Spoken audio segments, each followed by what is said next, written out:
नमस्कार, मैं आयुष शर्मा और आप देख रहे हैं नवतेज टीवी।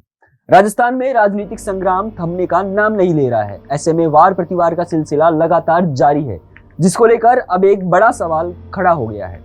दरअसल वीरांगनाओं के समर्थन में बैठे किरोड़ी लाल मीणा के पक्ष में सचिन पायलट ने सरकार पर निशाना साधते हुए कहा कि सरकार को वीरांगनाओं की मांगों को सुनना चाहिए था।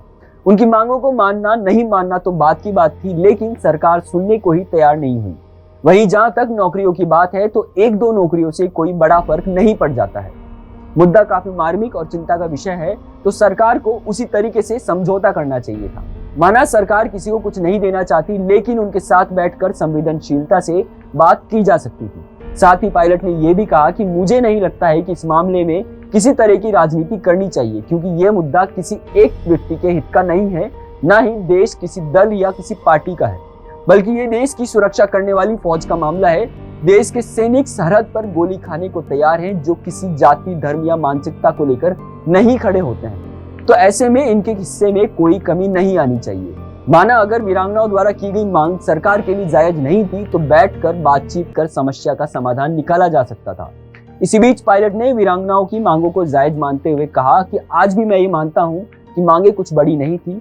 किसी की मांग सड़क बनाना तो किसी की मांग मूर्ति को लेकर थी, जिसे हम आसानी से पूरा कर सकते थे, लेकिन सरकार ने जरा भी नहीं सुनी, क्योंकि देश में समाज के प्रति ऐसा मैसेज नहीं जाना चाहिए कि वीरांगनाओं की आवाज को नहीं सुनाया जा रहा है या दबाया जा रहा है।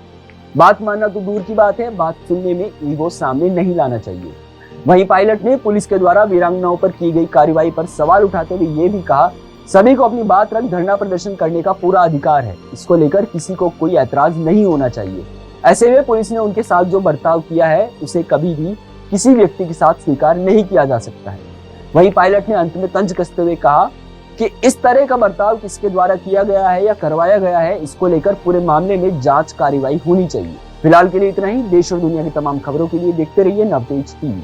देश और दुनिया की हर बड़ी खबर के लिए सब्सक्राइब करें नवतेज टीवी और पल पल के अपडेट्स के लिए बेल आइकन को दबाना ना भूलें, क्योंकि आपकी खबरों का भरोसेमंद साथी है नवतेज टीवी।